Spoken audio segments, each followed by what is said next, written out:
मेरा नाम है मोहित और आपका स्वागत है हमारे यूट्यूब चैनल हिस्ट्री चैंपियन में। तो जैसा कि आप जानते हो, आपका आपका जो बीफ है, आप फर्स्ट फर्स्ट ईयर के विद्यार्थियों का जो पेपर होता है न्यूट्रिशन एंड हेल्थ फिटनेस से संबंधित, उससे संबंधित महत्वपूर्ण एमसीक्यू मैं आपके सामने लेकर आया हूँ। जिसमें आपको, अगर ये वीडियो पूरा देख लेते हो तो आपका यूनिट फर्स्ट हो गई, यूनिट सेकंड हो गई, यूनिट थर्ड हो गई और यूनिट फोर हो गई।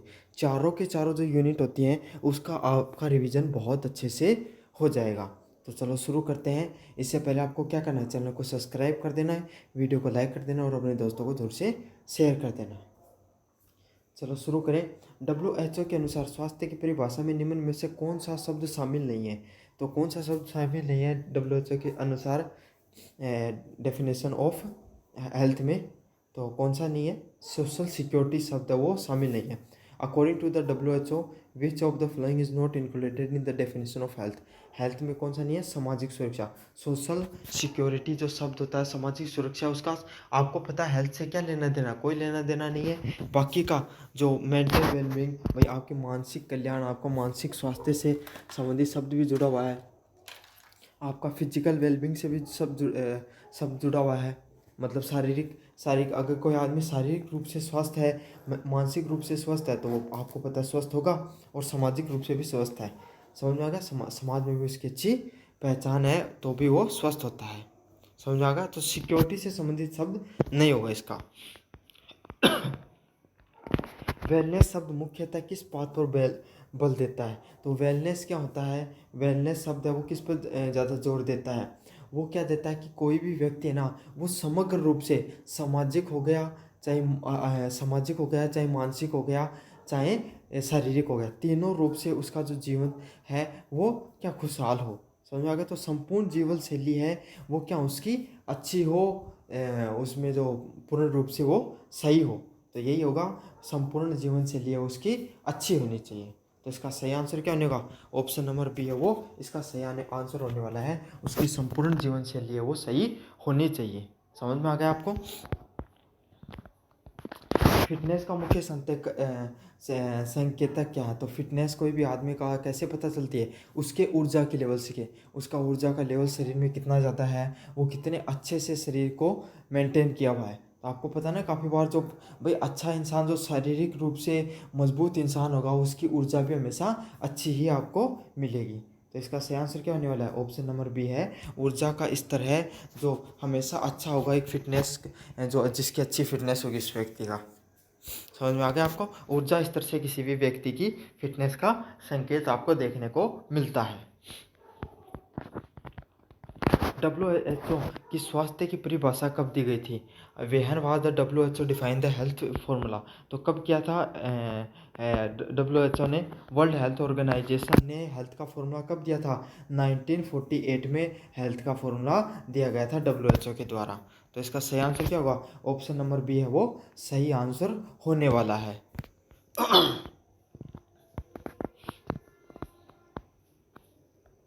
5% की बात करूँ, पॉजिटिव हेल्थ का एक उदाहरण क्या हो सकता है? तो पॉजिटिव हेल्थ का क्या उदाहरण हो सकता है? एक बी नंबर पर्सन होगा हाई इम्यूनिटी, रोग प्रतिरोधक क्षमता का उच्च स्तर।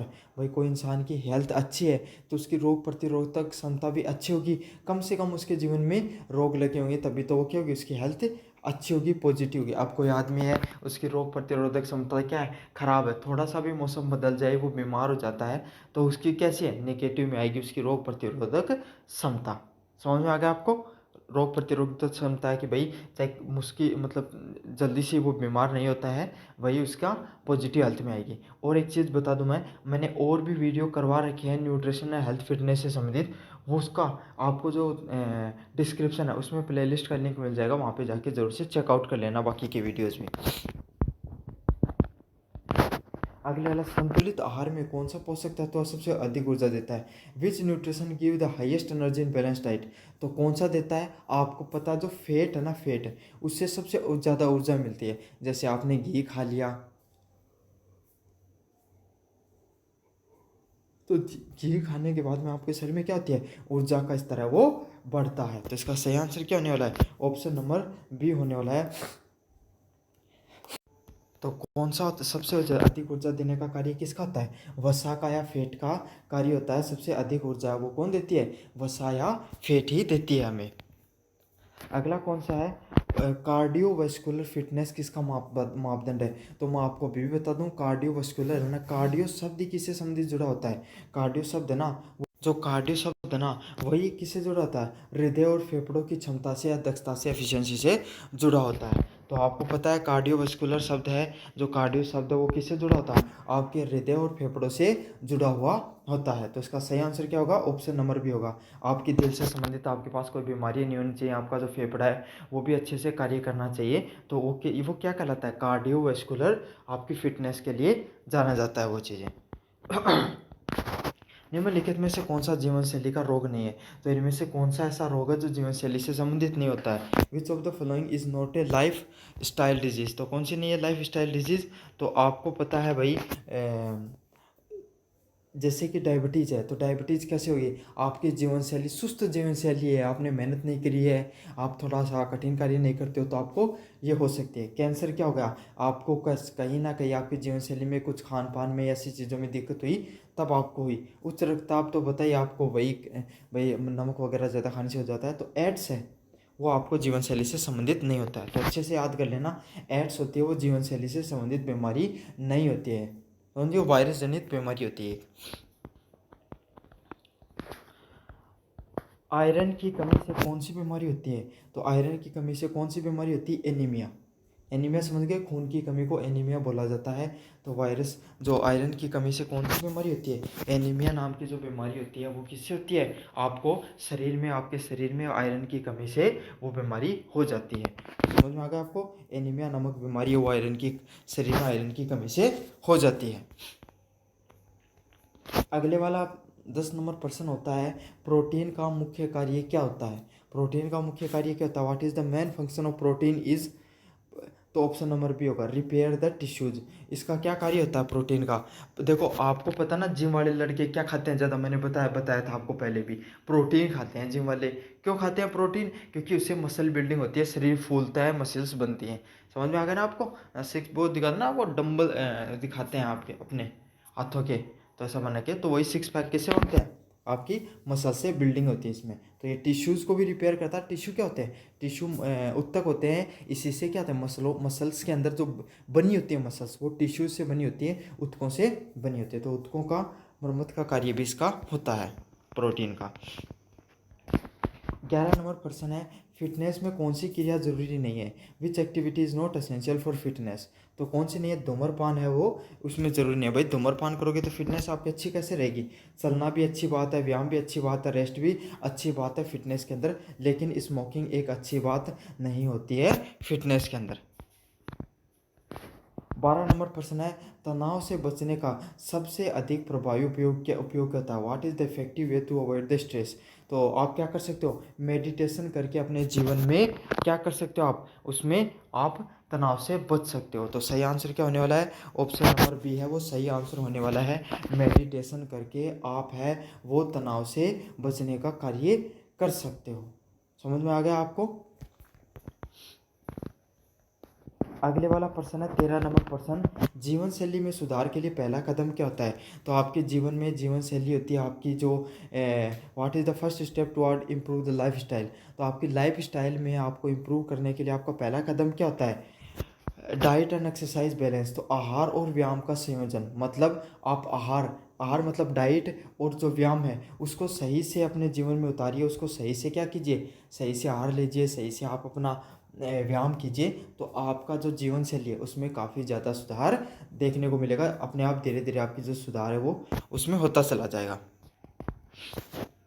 समझा? तो जीवन शैली किससे संबंधित होती है? आपके आहार और व्यायाम से संबंधित होती है।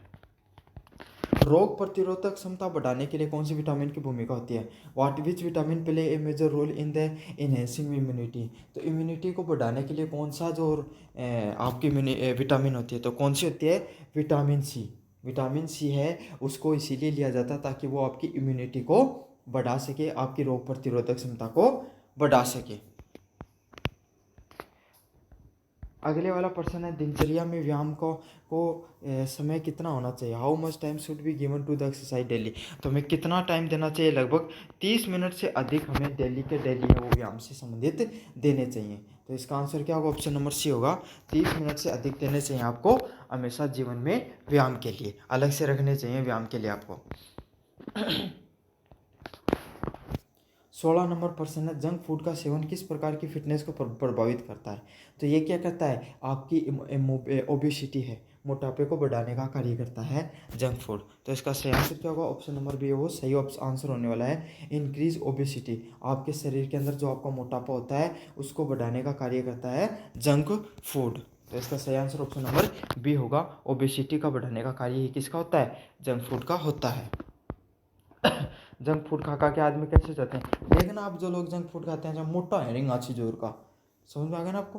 तो ज़्यादा जंक फूड खाना अपने सेहत के लिए अच्छा नहीं होता, क्योंकि फैट कंटेंट उसके अंदर ज़्यादा होता है ना। और क्या होता है उसके अंदर, जो विटामिन हो गए आपके, जो प्रोटीन हो गया और जो फैट हो गया, फैट तो बहुत ज़्यादा होता है उसके अंदर, बहुत ज़्यादा कैलोरी मात्रा होती है ना। और एसेंशियल न्यूट्रिएंट्स तो बहुत डेफिशिएंसी होती है, और फैट की कैलोरी की मात्रा ज़्यादा होती है। 17, फाइबर युक्त आहार का क्या लाभ होता है? What is the benefit of fibre rich diet? तो मोटे दाने का जो खाना होता है ना, कोई सा भी हो चाहे मोटे दाने वाला, वो सारे उसके अंदर फाइबर ही ज़्यादा देखने को मिलता है। तो उसमें क्या होता है? पाचन में सहायता होती है, हेल्प इन डाइजेशन, वो डाइजेशन में आपको मदद करता है। फाइबर युक्त खाना होता है वो, उसका कार्य क्या होता है? वो आपको डाइजेशन में मदद करता है। 18 नंबर प्रश्न की बात कहूँ, शारीरिक फिटनेस में कौन से घटक होते हैं? Strength, endurance and flexibility. तो कौन से घटक होते हैं? शक्ति, इंसान के अंदर स्ट्रेंथ होगी, जो इंसान शारीरिक रूप से फिट होगा उसके अंदर क्या होगी? मजबूती होगी, एकदम शरीर फिट होगा उसका। एंड्योरेंस, सहन शक्ति होगी, समझ में आ गया? थोड़ा बहुत ऐसे नहीं कि थोड़ी सी बीमारी होगी हाय राम करने लगे, नहीं, ऐसे नहीं, सहन शक्ति भी होगी बीमारियों को, और लचीलापन भी होगा। लचीलापन भी आपको, फ्लेक्सिबिलिटी और लचीलापन भी आपको देखने को मिलता है। 19 नंबर प्रश्न की बात करूं, वजन घटाने के लिए सबसे उपयुक्त तरीका कौन सा होता है? तो वजन घटाने का सबसे उपयुक्त तरीका क्या होता है इसमें से? तो संतुलित आहार और नियमित व्यायाम लेना ही वजन घटाने का सबसे उपयुक्त तरीका होता है। तो आपको क्या करना है? बैलेंस डाइट लेनी है और रेगुलर एक्सरसाइज करते रहना है। इससे क्या होगा? आपका वजन है वो घटता रहेगा समय के साथ में। समझ में आ गया आपको? तो हमेशा जीवन में बैलेंस डाइट लेते रहो और नियमित रूप से व्यायाम करते रहो, आपका वजन क्या हो जाएगा? घट जाएगा। अब पास आप बहुत ज़्यादा खाते रहोगे और व्यायाम करोगे नहीं, घर में सारे दिन बिंज वॉचिंग करते रहोगे, तो क्या होगा? आपका वजन बढ़ेगा। What is the main goal of WHO? WHO का मुख्य उद्देश्य क्या होता है? Promote the global health. तो वैश्विक जो स्वास्थ्य है उसको बढ़ाने का कार्य करता है। जैसे गरीब देश हो गए, जैसे अफ्रीका के बहुत से ऐसे देश हैं जहाँ पर उन देशों की जो सरकार है उसके पास इतना पैसा नहीं होता है कि वो अपनी सरकार, जो जनता है उसके लिए गरीबी पर पैसा खर्च कर सकें, स्वास्थ्य पर। तो WHO जैसे देश होते हैं वो क्या करते हैं? हेल्प करते हैं। काफ़ी कॉन्टिन्यूस जो बीमारियाँ होती हैं, संक्रामक बीमारियाँ हो गई, या फिर जो बहुत ही डेडली बीमारी होती हैं उसके लिए भी हेल्प करने का या टीका वगैरह प्रोवाइड करने का कार्य किसका होता है? WHO का होता है। तो यही होता है, वैश्विक स्वास्थ्य को बढ़ाने का कार्य किसका होता है? WHO का होता है। नियमित व्यायाम का क्या लाभ होता है? What is the benefit of regular exercise? तो रेगुलर एक्सरसाइज का क्या लाभ होता है? Improved immunity. तो आपकी जो रोग प्रतिरोधक क्षमता होती है ना, उसको बढ़ाने का कार्य किसका होता है? आपका जो इसका कार्य होता है, रोग प्रतिरोधक क्षमता बढ़ती है व्यायाम से। तो इसका सही आंसर क्या होगा? ऑप्शन नंबर सी है वो सही आंसर होने वाला है। अगले वाला प्रश्न है, जल से हमारा क्या कार्य है? तो जल से हमारा क्या कार्य होता है? जल से हमारा कार्य यही है, हमारे तापमान को नियंत्रित करता है। तो जल से हमारा शरीर का क्या तात्पर्य होता है? ये हमारे शरीर में टेम्परेचर को नियंत्रित करता है। तो आपको पता है गर्मी होती है तब आपके शरीर से पसीना छूटता है, पसीना छूटता है और हवा लगती है तो क्या होता है? ठंडा हो जाता है। तो इससे क्या? टेम्परेचर नियंत्रित होता रहता है। समझ में आ गया आपको? 23 नंबर प्रश्न है, हेल्दी लाइफ स्टाइल का मूल आधार क्या है? तो हेल्दी लाइफ स्टाइल के लिए आपको भाई किस चीज़ क्या होता है? बढ़िया खाना खाओ, बढ़िया एक्सरसाइज करो, हेल्दी रहोगे जीवन में हमेशा। तो और इन दोनों चीज़ों के लिए आपको जीवन में क्या चाहिए? डिसिप्लिन चाहिए, अनुशासन चाहिए। तो इसका सही आंसर क्या होगा? ऑप्शन नंबर बी होगा। आपको बस अपने जीवन में थोड़ा सा अनुशासित रहना रहता है, डिसिप्लिन जीवन जीने के लिए। मानसिक स्वास्थ्य के लिए क्या आवश्यक होता है? तो मानसिक रूप से अगर आप स्वस्थ रहना चाहते हो तो आपको क्या चीज़ होनी चाहिए आपके पास? Option number B, emotional balance होना चाहिए। अगर मानसिक रूप से स्वस्थ रहना चाहते हो, आपको भावनात्मक रूप से आपके जीवन में थोड़ा बहुत संतुलन होना चाहिए। तो सही आंसर क्या होने वाला है? ऑप्शन नंबर बी होने वाला है। ऊर्जा का त्वरित स्रोत क्या है? तो कार्बोहाइड्रेट होते हैं ना, कार्बोहाइड्रेट होते हैं वो नहीं आपने देखा होगा कि एनर्जी ड्रिंक्स पीजिए, तो वो एनर्जी ड्रिंक्स क्या होती हैं? उसमें कार्बोहाइड्रेट की मात्रा होती है बेटा। समझ में आ गया आपको? कोई पूछे स्टिंग पीकर आपको क्या मिला, तो कार्बोहाइड्रेट नहीं मिलता है, पानी मिला कर दे देते हैं आपको। समझ आ गया? तो कार्बोहाइड्रेट्स होते हैं जो हमारे शरीर को त्वरित ऊर्जा देते हैं, तुरंत ऊर्जा देते हैं। तो आपकी जो यूनिट सेकंड है वो पूरी की पूरी रिवाइज हो चुकी है, सॉरी यूनिट फर्स्ट पूरी रिवाइज हो चुकी है। अब यूनिट सेकंड अपन शुरू करेंगे। तो यूनिट फर्स्ट में क्या है? संतुलित आहार में निम्नलिखित में से कौन शामिल नहीं होता? तो संतुलित आहार होता है, उसमें से निम्नलिखित में से क्या शामिल नहीं होता है? तो इसका आंसर क्या होगा? ऑप्शन नंबर सी होगा। जंक फूड है वो आपका संतुलित आहार में शामिल नहीं होता है। समझ में आ गया आपको? तो जंक फूड है उसका कोई लेना देना नहीं होता है संतुलित आहार से। बाकी प्रोटीन, फैट और विटामिन है, ये हमारे किस में आते हैं? ये हमारे एक संतुलित आहार में आते हैं। थोड़ा थोड़ा हर चीज़ आपको लेना चाहिए अपने जीवन में। तो इसका सही आंसर क्या होगा? ऑप्शन नंबर बी सही होगा, सॉरी सी सही होगा कि जंक फूड है उसका हमारे संतुलित आहार से, बैलेंस डाइट से कोई भी लेना देना नहीं होता है। अगले वाला प्रश्न है, संतुलित आहार की क्या परिभाषा होती है? What is the definition of balance diet? संतुलित आहार की क्या क्या परिभाषा होती है? सभी पोषक तत्वों को संतुलित मात्रा में सेवन करना, intake of all type of nutritions in the proper proportions. मतलब आपको जो पोषक तत्व होते हैं आपके, उसको सही मात्रा में सेवन करना, सारे न्यूट्रिशन को प्रॉपर प्रोपोर्शनल में यूज करना या डाइट में लेना, उसी को क्या कहा जाता है? संतुलित आहार के नाम से जाना जाता है।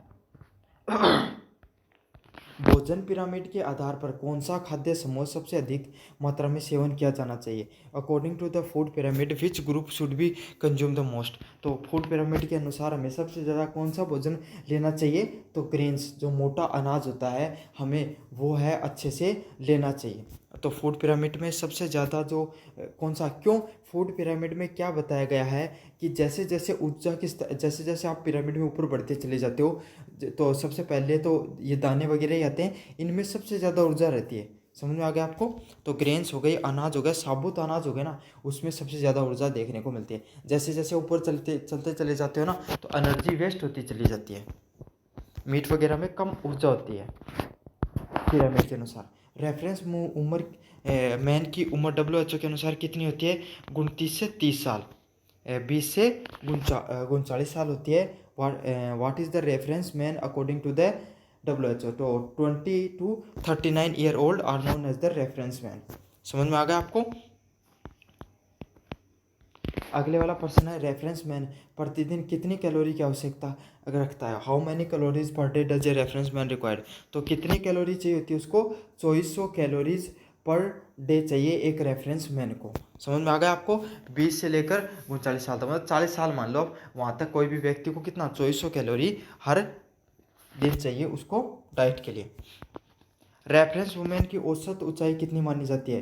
तो रेफरेंस वुमेन की कितनी होनी चाहिए? 155 सेंटीमीटर है एक रेफरेंस वुमेन की हाइट होनी चाहिए। कितनी होनी चाहिए? 155 हाइट है वो होनी चाहिए रेफरेंस वुमेन की।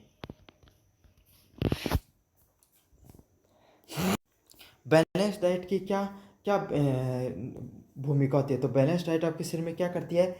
ऊतकों का निर्माण करती है और मरम्मत करती है, building and the repairing of the tissues. तो जो बैलेंस डाइट में प्रोटीन की ही भूमिका रहती है, जो क्या करती है? जो आपके टिश्यूज हो गए उनकी बिल्डिंग और रिपेयरिंग का उसका कार्य होता है। निम्नलिखित में से कौन सा सूक्ष्म पोषक तत्व है? विच of the following is micronutrient? तो माइक्रोन्यूट्रेंट इनमें से कौन सा है? प्रोटीन है। वो क्या होता है? एक प्रकार का एक माइक्रोन्यूट्रिशन होता है। समझ में आ गया आपको? एक सूक्ष्म पोषक तत्व है, वो कौन सा है? प्रोटीन है। वो एक शुष्क पोषक तत्व के रूप में उसको जाना जाता है। 9 नंबर प्रश्न है, बच्चों के लिए संतुलित आहार में क्या होना चाहिए अधिक? तो क्या होना चाहिए?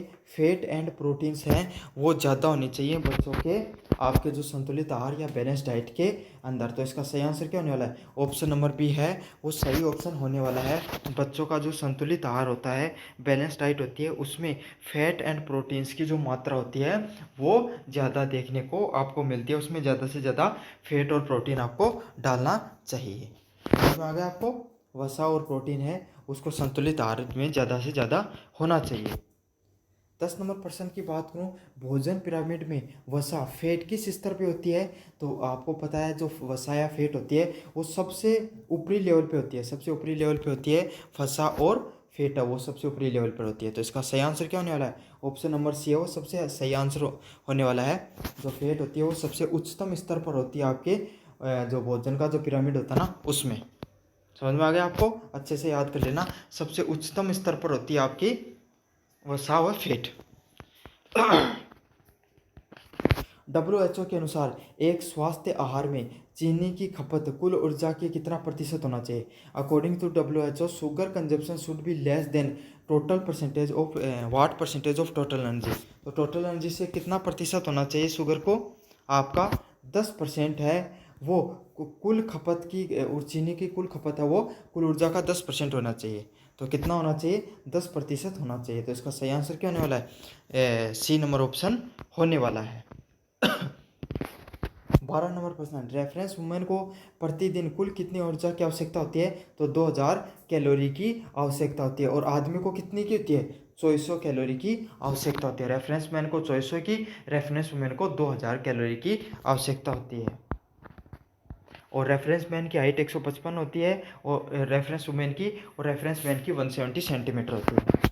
डाइटरी फाइबर का क्या कार्य होता है? तो डाइटरी फाइबर का क्या कार्य होता है? पाचन में सहायता, हेल्प इन डाइजेशन। तो खाने वगैरह को पचाने का कार्य किसका होता है? आपका फाइबर वगैरह होते हैं ना, जो साबुत हो गए, उसका कार्य होता है खाने को पचाने का। 14 नंबर प्रश्न है, संतुलित आहार में 50-60% ऊर्जा किससे मिलनी चाहिए? तो आपको जो आहार खाते हो इसमें सबसे ज़्यादा मात्रा किसकी होनी चाहिए? संतुलित आहार में कार्बोहाइड्रेट की मात्रा ज़्यादा होनी चाहिए। तो कार्बोहाइड्रेट जितना ज़्यादा होगा उतना ही जल्दी आपका शरीर में खाना पचेगा। समझ में आ गया आपको? ऑप्शन नंबर सी है सही होने वाला है। आपका जो भोजन होता है उसमें 50-60% तक लगभग कार्बोहाइड्रेट होना चाहिए। आयरन की कमी से क्या होता है? तो आयरन की कमी से क्या होता है? एनीमिया होता है। समझ में आ गया आपको? एनीमिया होता है, कार्बन की जो आयरन होती है उसकी कमी से कौन सा रोग हो जाता है शरीर में? एनीमिया, खून की कमी हो जाती है। तो इसका सही आंसर क्या होने वाला है? ऑप्शन नंबर सी है वो सही होने वाला है। एनीमिया हो जाता है कोई भी व्यक्ति को अगर उसके शरीर में खून की कमी हो जाती है तो। समझ में आ गया? एनीमिया रोग होता है आयरन की कमी से शरीर में। आयरन हो गया, खून कमी, क्योंकि आयरन से खून में सबसे ज़्यादा आयरन ही तो पाया जाता है। प्रोटीन की कमी से कौन सी बीमारी होती है? Protein deficiency cause which of the following. तो कौन सी होती है प्रोटीन डेफिशिएंसी से? ऑप्शन ए मरामसस मस मरासमस नाम की बीमारी होती है। अच्छा सा मरी होगी, आदमी प्रोटीन नहीं मिले तो आपको पता है मसल्स नहीं होगी तो आदमी पतला हो जाएगा, तो कैसा होगा? मरा हो जाएगा। तो इसका सही आंसर क्या होगा? मरासमस है ना नाम की बीमारी है वो हो जाएगी कोई भी व्यक्ति को अगर उसके शरीर में प्रोटीन की कमी हो जाती है तो।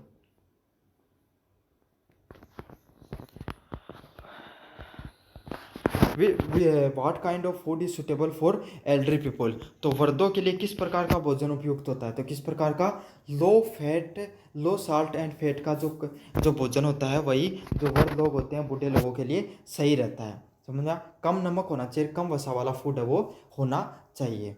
तो इसका सही आंसर ऑप्शन नंबर बी होने वाला है। कम नमक और कम वसा वाला फूड है वो वृद्धों के लिए सही होता है। बूढ़े लोगों क्यों? नमक है वो आपके हड्डियों के लिए अच्छा नहीं होता, आपके हड्डियाँ चटका देगा। फैट होता है उसको डाइजेस्ट होने में ज़्यादा दिक्कत होती है, इसीलिए वो डाइजेस्ट नहीं कर पाते। तो इसका सही आंसर ऑप्शन नंबर बी होने वाला है। 18 नंबर प्रश्न, गर्भवती महिलाओं के लिए जरूरी पोषक तत्व कौन सा होता है? Which nutritions are essential for pregnant womens. तो कौन सी होती है? फोलिक एसिड एंड आयरन होता है ना, ये जो गर्भवती महिलाओं के लिए सबसे सही पोषक तत्व होता है। तो इसका सही आंसर क्या होगा? ऑप्शन नंबर बी होगा। फोलिक एसिड एंड आयरन है वो किससे संबंधित होता है? गर्भवती महिलाओं के सबसे ज़रूरी पोषक तत्वों में से एक होता है। समझ में आ गया? इसलिए फोलिक एसिड और आयरन की गोलियां दी जाती हैं महिलाओं को जब वो प्रेग्नेंट होती हैं तब। फूड पिरामिड किसे दिखाता है? फूड पिरामिड किसे दिखाता है?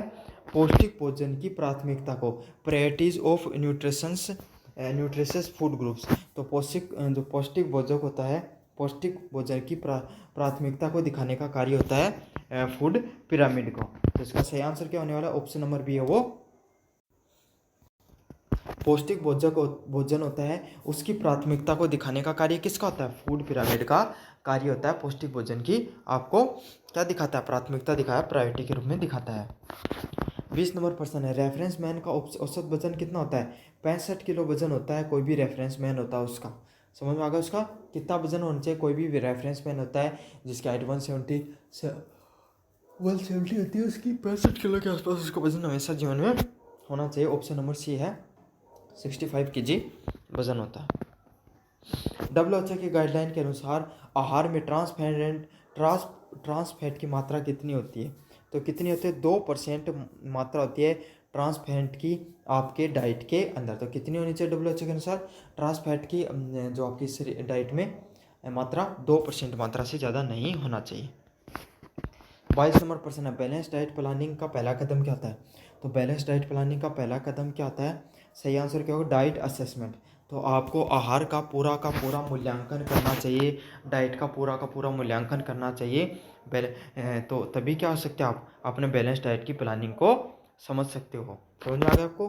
आहार का मूल्यांकन करना चाहिए, आपको डाइट का मूल्यांकन करना चाहिए, तभी आप अपना जो बैलेंस डाइट है उसकी प्लानिंग को सही कर सकते हो। तो इसका सही आंसर क्या होने वाला है? ऑप्शन नंबर बी होने वाला है, आहार का मूल्यांकन आपको अच्छे से करना चाहिए। ऊर्जा का मुख्य स्रोत क्या होता है? What are the primary source of energy? तो आपके शरीर में प्राइमरी सोर्स ऑफ एनर्जी कौन सा होता है? तो मैंने आपको बताया था, कार्बोहाइड्रेट होते हैं, वो आपको त्वरित ऊर्जा देते हैं, तुरंत ऊर्जा देते हैं जब आप कार्बोहाइड्रेट को स्टोर करते हो। तो ऊर्जा का स्रोत कौन से होते हैं? कार्बोहाइड्रेट आपके शरीर के अंदर ऊर्जा का स्रोत होते हैं।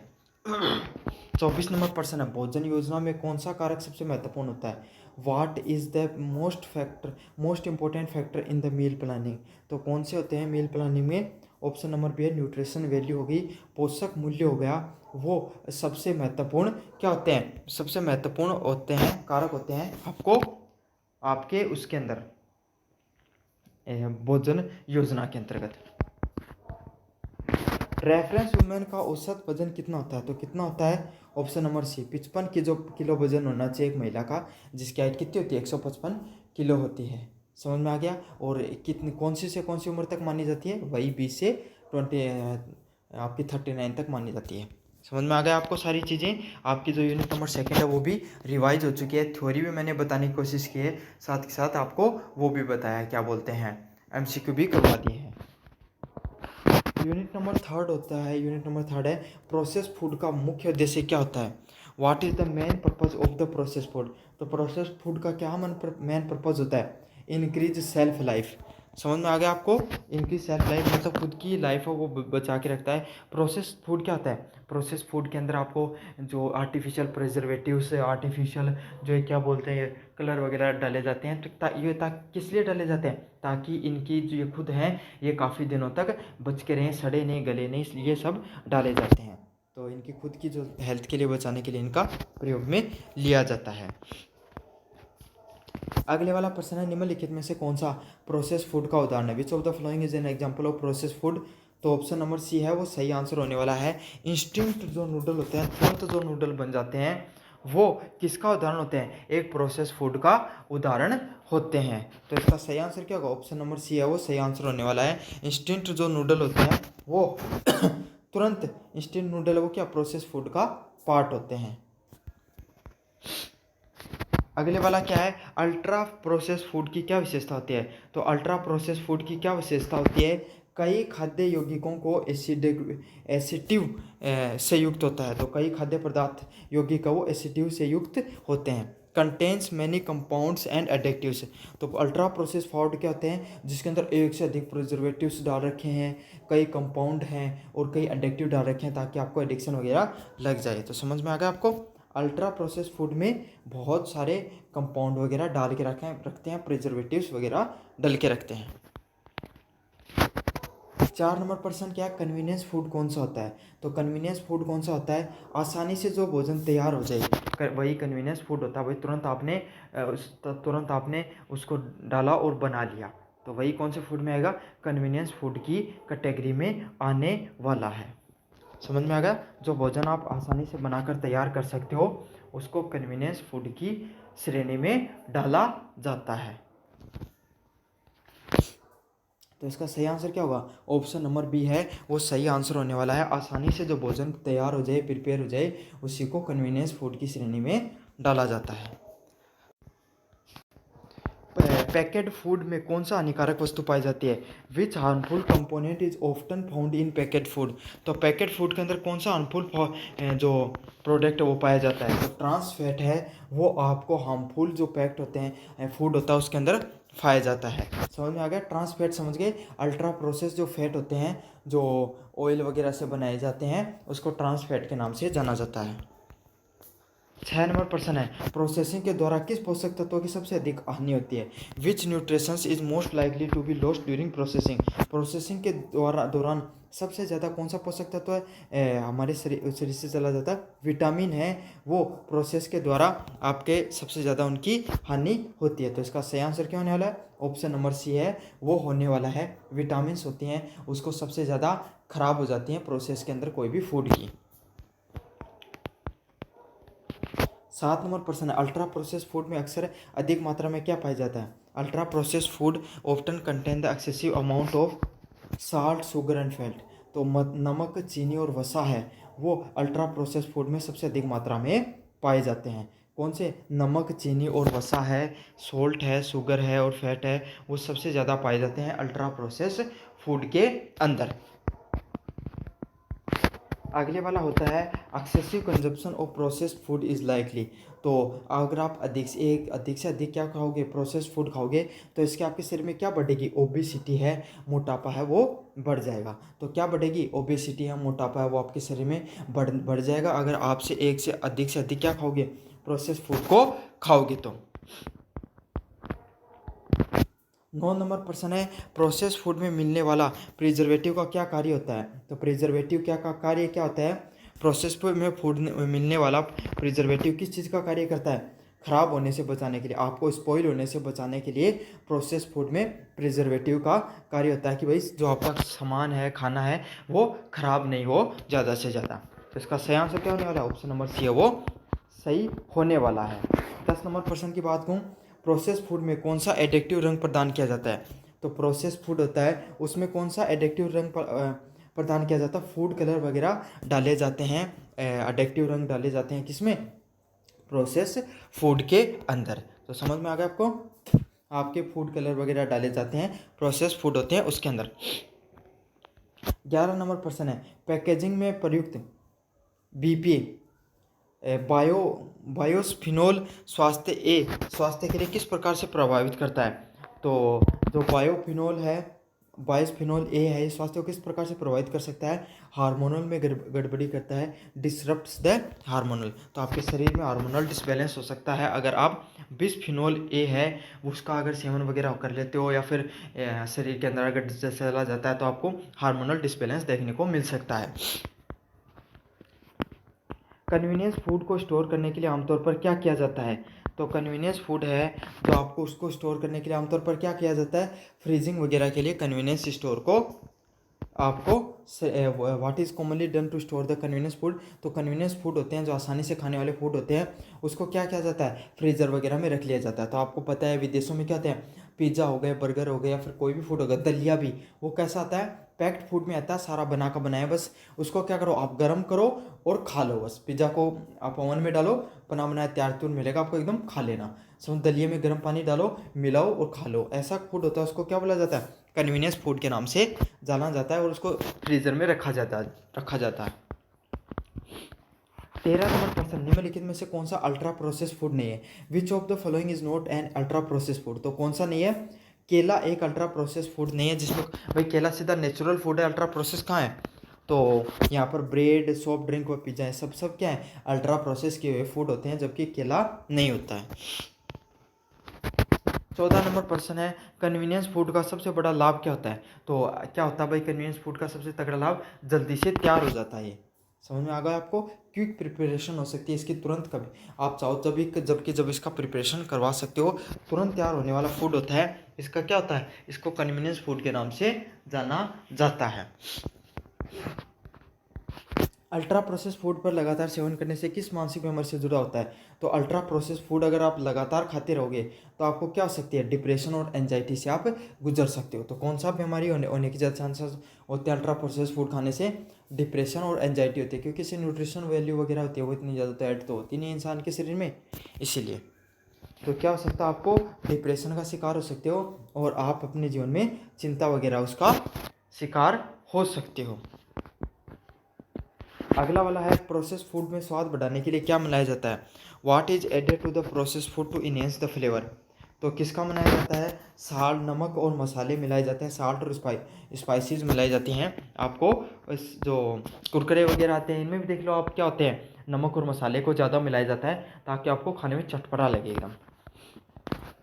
17 नंबर प्रश्न है, अधिक पैक्ड फूड खाने से किस अंग सबसे अधिक प्रभावित होता है? तो कौन सा होता है? लीवर। भाई लीवर पे पड़ता है ज़्यादा प्रभाव। अगर आप ज़्यादा प्रोसेस फूड खाओगे तो लीवर को बेचारे को ज़्यादा कार्य करना पड़ेगा। 18 नंबर प्रश्न है, निम्नलिखित में से कौन सा मिनिमल प्रोसेस है? सबसे कम प्रोसेस्ड फूड कौन सा होता है इसमें? चिप्स, कैंडी और कैंड सूप है, ये सब के सब क्या होंगे? ये सारे के सारे प्रोसेस फूड होंगे।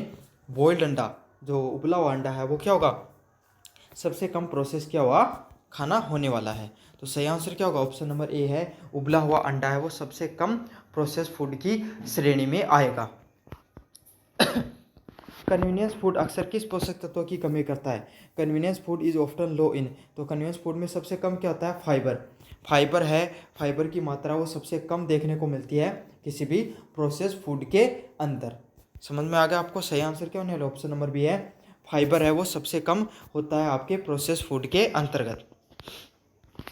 20 नंबर प्रश्न, खाद्य लेवल पे हाई इन सोडियम का क्या अर्थ होता है? हाई इन सोडियम का क्या अर्थ होता है? इसका अर्थ होता है हाई इन सोल्ट। तो कोई भी अगर खाना उसमें सोल्ट की मात्रा ज़्यादा होगी तो वो क्या होगा? हाई इन सोडियम में देखने को मिलेगा, उसमें नमक की मात्रा आपके सामने ज़्यादा हो सकती है। अल्ट्रा प्रोसेस फूड का प्रभाव किस पर सबसे पहले किस चीज़ पर पड़ता है? तो अल्ट्रा प्रोसेस फूड होता है, उसका प्रभाव किस पे पड़ता है? आपके पाचन तंत्र पे या डाइजेस्टिव सिस्टम पर सबसे ज़्यादा पड़ता है। तो आपका जो खान पीन है वो बिगड़ जाता है अल्ट्रा प्रोसेस फूड को ज़्यादा खाने से। MSG मोनोसोडियम ग्लूटामेट का प्रयोग किस लिए किया जाता है? तो MSG होती है जो आपकी MSG मोनोसोडियम ग्लूटामेट का प्रयोग किसके लिए किया जाता है? For flavour enhancement. तो खाने का जो फ्लेवर वगैरह होता है उसको बढ़ाने के लिए किसका प्रयोग किया जाता है? MSG मोनोसोडियम ग्लूटामेट का उपयोग में किया जाता है। 23 नंबर प्रश्न है, पैक्ड फूड में कौन सा लेवल देखना होता है? पैक्ड फूड में आपको कौन सा लेवल देखना होता है? Nutrition fact. भाई इस खाने में न्यूट्रिशंस हैं या नहीं है, कितने हैं, कितनी मात्रा में है, ज़्यादा है, कम है, ये सब चीज़ें आपको देखनी होती हैं। न्यूट्रिशंस फैक्ट में ज़रूर से देखना चाहिए आपको, पैक्ड फूड होता है उसके अंतर्गत। प्रोसेसिंग के बाद में आपके भोजन में क्या घट सकता है? प्रोसेसिंग के बाद में आपके भोजन में क्या घट सकता है? का विटामिन एंड फाइबर हैं वो प्रोसेसिंग के बाद आपके जो भोजन होता है उसमें घट जाते हैं। तो आपको पता है विटामिन होती हैं वो सबसे ज़्यादा घटती हैं कोई भी प्रोसेस फूड होता है उसके अंतर्गत। इसका सही आंसर क्या होने वाला है? ऑप्शन नंबर बी है वो सही होने वाला है। WHO ने अल्ट्रा प्रोसेस फूड के सेवन किससे जोड़ा है? तो किससे? नॉन कम्युनिकेबल डिजीज से जोड़ा गया है आपको अल्ट्रा प्रोसेस फूड को।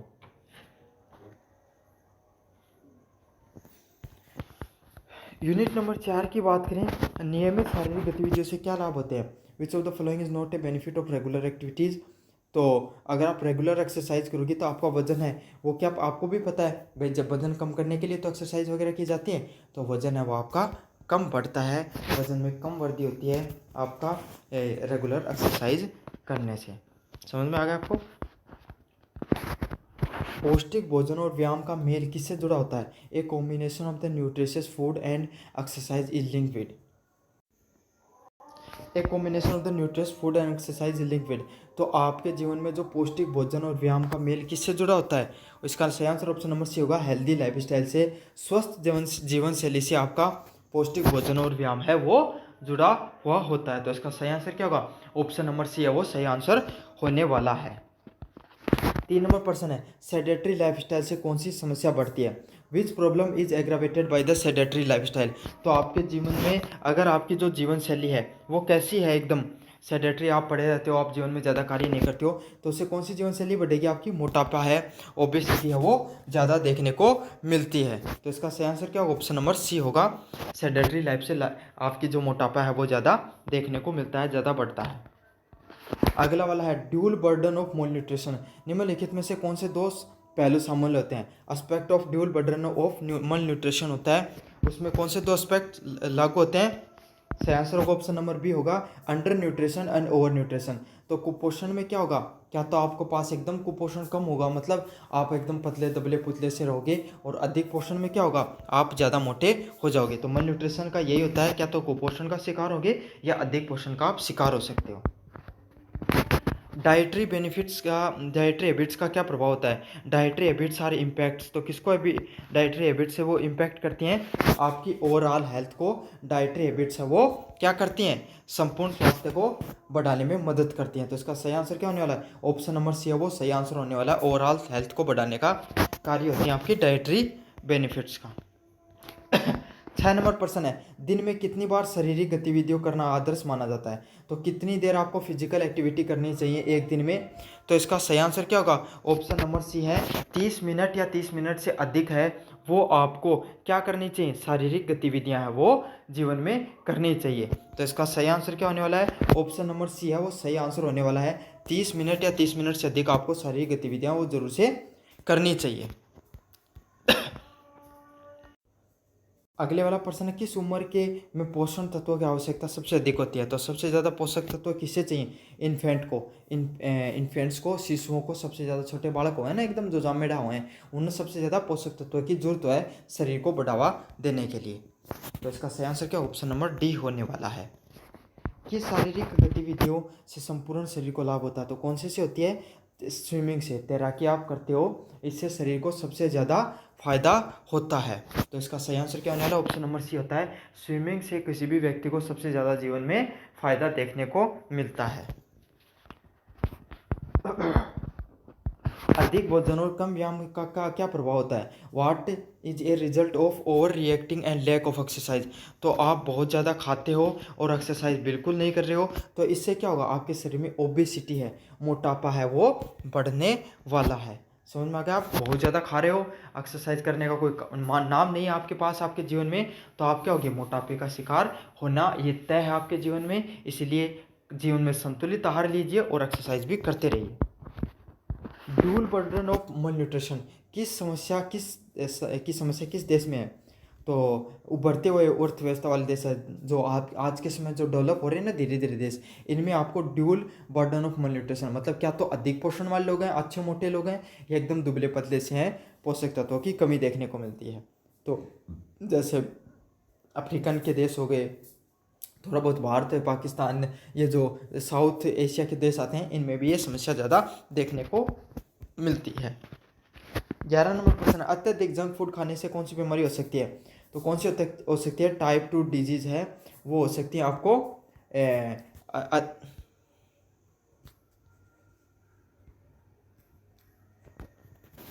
तो क्या हो सकता है आपको? टाइप 2 डिजीज़ हो सकती है आपको अत्यधिक जंक फूड खाने से। What is the symptoms of under nutrition? तो अंडर न्यूट्रिशन की आपको क्या होता है? क्या लक्षण होता है? कमजोरी, वीकनेस हो सकती है। अगर आपके शरीर में न्यूट्रिशंस की कमी होती है आपके शरीर में, तो आप क्या हो सकते हो? कमज़ोर हो सकते हो आपके शरीर से, कमजोरी आपके शरीर में देखने को मिलती है। व्यायाम करने का सबसे अच्छा समय क्या होता है? तो सुबह सुबह आप क्या कर सकते हो? व्यायाम करते हो, सबसे ज़्यादा आपको व्यायाम है वो कब देखने को मिलता है? सुबह सुबह करना चाहिए, शरीर के लिए ज़्यादा अच्छा रहता है। क्यों? वो समय होता है जब जब जो हवा आती है वो भी अच्छी चलती है, और जो मुँह आप जो शरीर एक्टिव होता है उस समय स्टार्टिंग के अंदर ही। तो ये होता है व्यायाम करने का सबसे अच्छा समय क्या होता है? सुबह सुबह ही व्यायाम इंसान को कर लेना चाहिए। खराब आहार की आदतें का असर किस मानसिक स्थिति पर पड़ता है? तो अगर आप अच्छा डाइट नहीं ले रहे हो शरीर में, तो आपकी अवसाद और चिंता, डिप्रेशन और एंजाइटी है वो बढ़ती है इस चीज़ से। समझ में आ गया आपको? अगर खराब फूड ले रहे हो, खराब आहार प्रणाली है आपके शरीर में, तो इससे क्या होगा? आपकी अवसाद व चिंता बढ़ने के बहुत ज़्यादा चांसेस रहते हैं। तो इसका सही आंसर क्या होने वाला है? ऑप्शन नंबर बी है वो सही ऑप्शन होने वाला है। कुपोषण से बच्चों की क्या समस्या हो सकती है? Malnutrition in the child can lead to, तो मल न्यूट्रिशन से क्या हो सकता है? पुअर ब्रेन डेवलपमेंट, तो बच्चे का जो मानसिक विकास है वो क्या हो सकता है? इसमें रुक सकता है। उसका जो ब्रेन डेवलपमेंट होता है वो मल न्यूट्रिशन में बच्चे का रुक जाता है। समझ में आ गया आपको अच्छे से? मानसिक विकास है उसमें कमी देखने को मिलती है कुपोषण में किसी भी बच्चे को। ड्यूल बर्डन ऑफ मल न्यूट्रिशन किस चीज़ को दिखाता है? ड्यूल बर्डन ऑफ मल nutrition show the which type of extension, तो किसको दिखाता है? कुपोषण और अधिक पोषण को दिखाता है ड्यूल बर्डन। मतलब क्या तो इंसानों के पास बहुत अधिक ज़्यादा मोटे होंगे या बहुत कम पोषक तत्व मिले होंगे तो पतले पतले रहेंगे एकदम। तो यह था ड्यूल बर्डन में अंडर न्यूट्रिशन और ओवर न्यूट्रिशन होते हैं। अगले वाला प्रश्न है डाइटरी हैबिट्स सुधारने का सबसे सरल तरीका क्या होता है? What is the simplest way to improve the dietary habits, तो क्या होता है? अडोप्टिंग ए बैलेंस डाइट, तो संतुलित आहार को अपनाना चाहिए आपको अपने जीवन में डाइटरी हैबिट्स को सुधारने के लिए। समझ में आ गया? आपको संतुलित आहार लेना चाहिए अपने जीवन में अगर आप क्या करना चाहते हो? डाइटरी हैबिट्स को सुधारना चाहते हो तो। 18 नंबर प्रश्न, शरीर में ऊर्जा की कमी किसके कारण होती है? तो शरीर में ऊर्जा अगर आपको कम कम लगे तो आपके शरीर में कार्बोहाइड्रेट्स की कमी हो रही है। तो किसकी कमी होती है? कार्बोहाइड्रेट की कमी से शरीर के अंदर ऊर्जा की कमी होती है।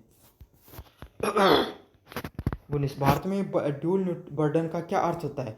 तो dual burden, what is the major causes of dual burden in India, तो क्या होता है ड्यूल बर्डन का? ऑप्शन नंबर ए, संतुलित जीवन शैली और शहरीकरण की वजह से ड्यूल बर्डन है वो देखने को मिलता है आपका जो शहरों के अंदर। समझ में आ गया आपको? भारत के शहरों में ड्यूल बर्डन की समस्या ज़्यादा देखने को मिलती है जो लाइफ स्टाइल है और अर्बनाइजेशन के वजह से। क्या तो कुपोषण होगा या अति पोषण है, वो दोनों देखने को मिल सकता है। 20 नंबर प्रश्न है अधिक कैलोरी और कम पोषण वाले भोजन को क्या कहा जाता है? तो खाली कैलोरी वाले भोजन के नाम से इसको जाना जाता है।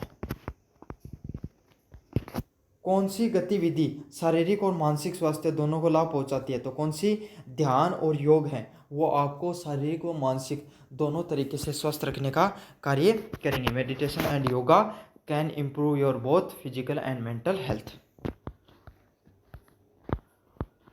संतुलित आहार में क्या शामिल नहीं होता? Which is not a part of balanced diet, तो बैलेंस्ड डाइट का क्या पार्ट नहीं होता? ट्रांस फैट है। ट्रांस फैट है वो आपका संतुलित आहार का क्या नहीं होता है? भाग नहीं होता है। तो इसका सही आंसर क्या होने वाला है? ऑप्शन नंबर बी है वो सही आंसर होने वाला है। ट्रांस फैट है वो आपका संतुलित आहार में शामिल नहीं होता है। 23 नंबर प्रश्न है मोटापे का एक प्रमुख कारण क्या होता है? तो मोटापे का एक प्रमुख कारण क्या होता है? अत्यधिक कैलोरी सेवन। जो मोटापे का एक प्रमुख कारण क्या होता है? अगर आप बहुत अधिक कैलोरी का सेवन वगैरह करते हो तो कोई भी आदमी है वो मोटापे का शिकार हो सकता है। 24 नंबर प्रश्न है शरीर के विकास के लिए सबसे जरूरी तत्व कौन सा होता है? तो शरीर के विकास के लिए सबसे जरूरी तत्व कौन सा होता है? प्रोटीन होता है। तो प्रोटीन ही आपके मसल्स वगैरह को डेवलप करने का कार्य करता है। तो शरीर के लिए सबसे जरूरी तत्व कौन सा होता है? प्रोटीन है वो सबसे जरूरी तत्व होता है आपका। 25 नंबर प्रश्न है WHO द्वारा स्वस्थ जीवन जीने की सलाह क्या क्या किसे दी जाती है? पोषक तत्व और व्यायाम, अच्छे पोषक तत्व लो, अच्छा व्यायाम करो, आपका जो स्वस्थ जीवन शैली है वो चलती रहेगी। समझ में आ गया आपको? तो ऑप्शन नंबर सी सही होने वाला है। पोषक तत्व और व्यायाम को अच्छे से करना चाहिए आपको। इससे आपको क्या होगा? आपका जो शरीर है वो सही से चलता रहेगा। तो चलो बच्चों, ये था आपका पेपर न्यूट्रिशन हेल्थ फिटनेस से संबंधित। इसके मैंने सारे MCQ करा दिए हैं और बाकी के और भी वीडियो मैंने डाल रखे हैं। उनको पढ़ना चाहते हो तो डिस्क्रिप्शन में लिंक दिया गया है, वहाँ से जाके ज़रूर से पढ़ लेना। धन्यवाद। चैनल को सब्सक्राइब भी कर देना है, वीडियो को लाइक भी कर देना और अपने दोस्तों को ज़रूर से शेयर कर देना।